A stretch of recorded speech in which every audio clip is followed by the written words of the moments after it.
Hello, everybody, on this beautiful Sunday.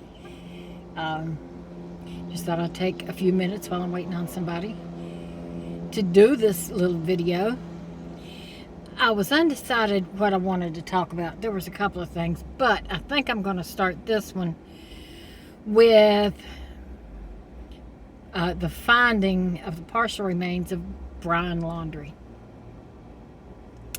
Now, everybody's got conspiracy theories. Everybody's got mixed feelings about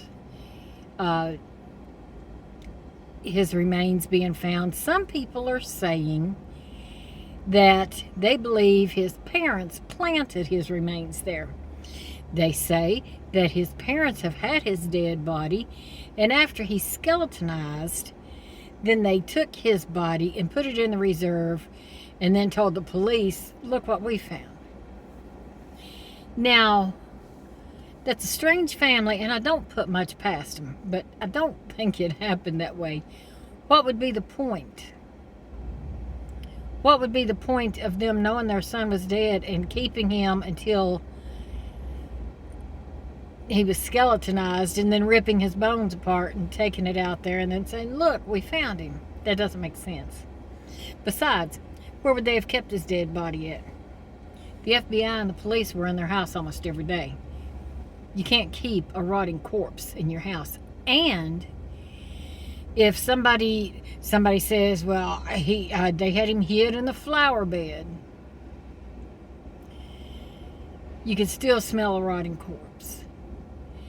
A person doesn't skeletonize that quickly. He has to have been dead for quite some time. He has to have been dead almost from the time he left his parents' house that day. He probably died that day or the next day. They found his partial skull like a mile in to reserve. So now they're trying to figure out, did something kill him? Did he drown? Or did he kill himself? Did he shoot himself? Poison himself? Whatever. They're not going to be able to determine if he poisoned himself because there's no tissue.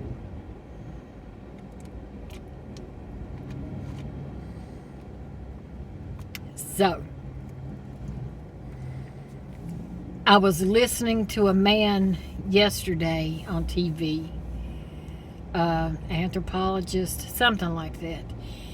And people were asking, well, how could he be skeletonized so quickly? And the man said that it could happen, especially where he was at, with all the water, with the Florida heat, with the humidity. He said sometimes it gets so hot and the humidity is so high, and especially with the water, that the skin just detaches itself from the bones. Sort of like, when you cook meat and it falls off the bones. Anyway. And plus, the place was infested with alligators and snakes. And I'm sure other wildlife. So that was food to them. They, the flesh started falling off and they had a feast. So now people are saying, well, his parents should be charged. You know what, though? What can you charge those parents with? Now, I got to admit, when all this first started happening, I agreed with that too. And I said the parents need to be charged with something because they've helped him escape. That's what everybody was saying. That's what I thought. I think that's what we all thought. But you can't charge him with anything because they said from the get-go that he was missing and said he was going into the Carlton Reserve. Okay, he was found dead inside that Carlton Reserve where his parents said he was going. And he was skeletonized. So he had to have died either the day he went in or the next day. So So the parents didn't lie. It turns out the parents did not lie about that. So you can't charge them with that. The only thing is now nobody's ever going to really know what happened between him and Gabby. Now, we all know for a fact, even though they haven't said it, but we know he strangled her. So, but what we're not going to know is what led up to it.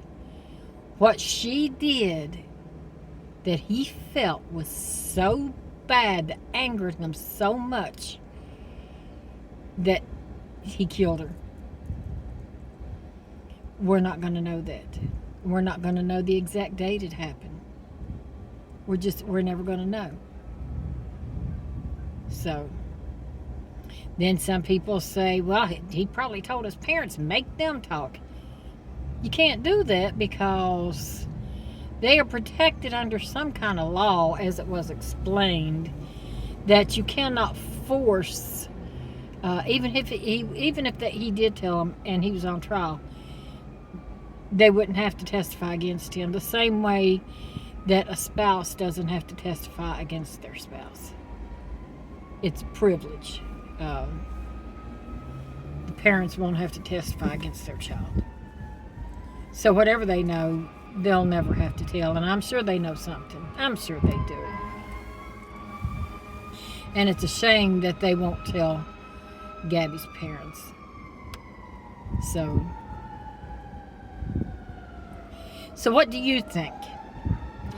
Do you think that Brian Laundrie killed himself?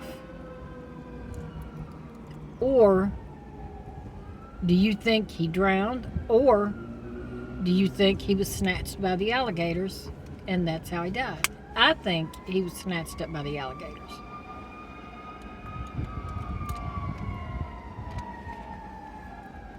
And there's so many sirens going off now. I'm going to end this right there. So leave your comments below and tell me what you think. Until next time, bye-bye.